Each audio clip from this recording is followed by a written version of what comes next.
একই পরিবারের দুই যমজ ছেলে একটি শিক্ষকের কাছে নতুন টিউশনি পড়তে গেছে। তা শিক্ষক জিজ্ঞাসা করছে, আচ্ছা তোমাদের বাড়িতে আর কে কে আছে বলো দেখি। বলছে, স্যার আমার বাড়িতে বাবা মা আছে, ছোট বোন আছে, ঠাকুমা আছে আর দাদু আছে। বলে, বাহ, খুব ভালো সম্ভ্রান্ত পরিবার।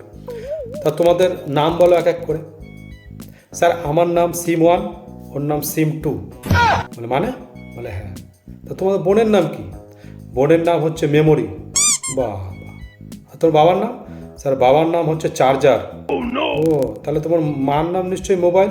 না না, মোবাইল তোমার ঠাকুমার নাম। আমার মার নাম হচ্ছে ব্যাটারি। বলে, বাবা রে।